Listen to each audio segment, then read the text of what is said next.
तैयार रहिए। स्टार्ट। वाद तथ्य। अपीलार्थी एक जनप्रतिनिधि है और MP/LA कोर्ट द्वारा उसे निर्णय आदेश दिनांक 29/4/2023 के द्वारा दोषसिद्ध घोषित किए जाने एवं दंडादिष्ट किए जाने तक उत्तर प्रदेश के गाजीपुर संसदीय क्षेत्र से वर्ष 2019 से सांसद था। अपीलार्थी के विरुद्ध अनेक दांडिक मामले दर्ज/लंबित थे, जिनमें से एक मामले में न्यायालय ने उत्तर प्रदेश गैंगस्टर अधिनियम की धारा 3(1) के अंतर्गत अपीलार्थी को 4 वर्ष के कारावास और 1 लाख रुपए के जुर्माने के दंड से दंडित किया।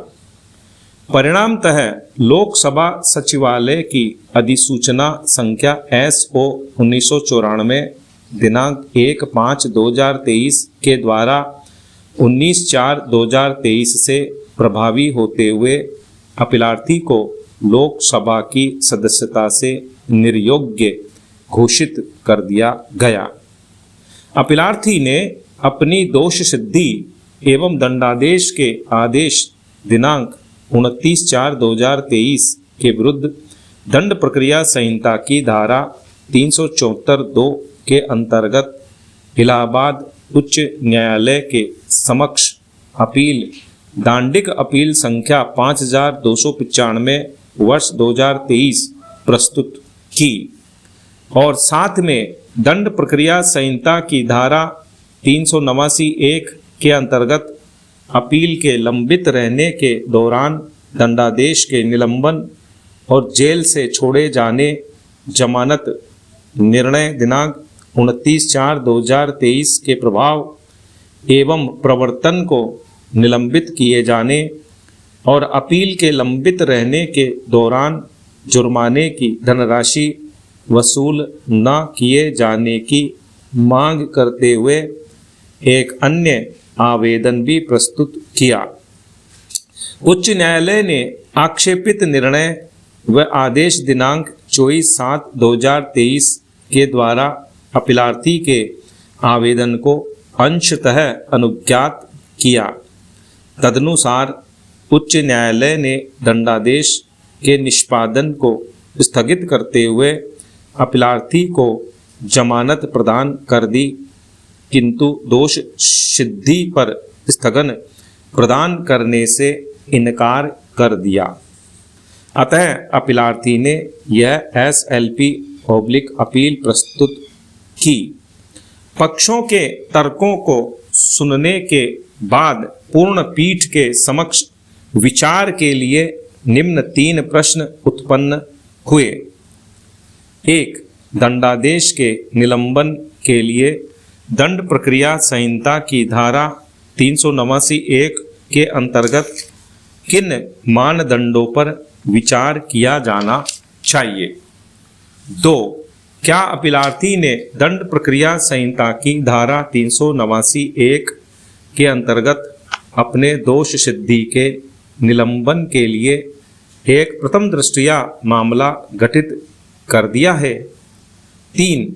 क्या नैतिक अधमता के किसी अपराध में संलिप्तता के आधार पर की गई दोष सिद्धि दंड प्रक्रिया संहिता की धारा 389(1) के अंतर्गत दोष सिद्धि के निलंबन से इनकार करने का एक वैध आधार हो सकती है। उपर्युक्त प्रश्नों पर पूर्ण पीठ के न्यायमूर्ति गण सूर्यकांत और उज्जल भुइयां ने अपीलार्थी के पक्ष में निर्णय देते हुए उसकी अपील को अनुज्ञात किया, जबकि न्यायमूर्ति दीपांकर दत्ता ने अपीलार्थी के विरुद्ध निर्णय देते हुए अपील को निरस्त कर दिया। अतः यह निर्णय 2-1 के बहुमत से दिया गया है। निर्णय भाग 1 बहुमत का निर्णय। 1. दंड प्रक्रिया संहिता 1973 की धारा 389(1) के अंतर्गत अपीलीय न्यायालय में अपील लंबित रहने तक दंडादेश को निलंबित करने और अपीलार्थी को जमानत पर छोड़े जाने की शक्ति निहित है।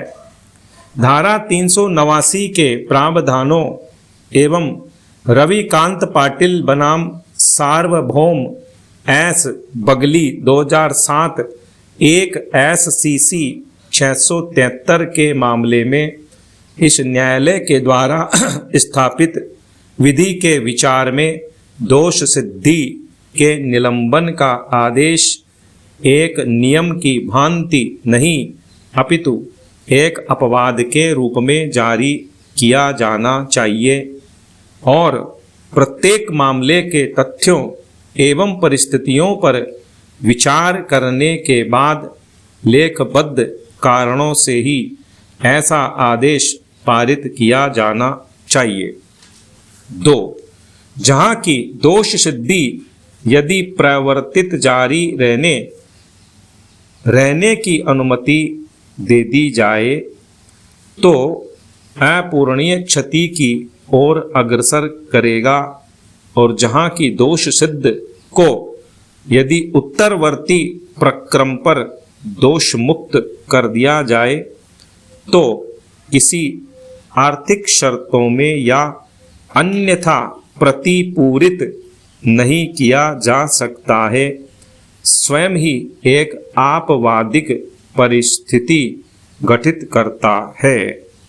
अपीलार्थी का मामला एक ऐसा ही मामला है जो उसकी दोष सिद्धि को स्थगित कर दिए जाने की अपेक्षा करता है।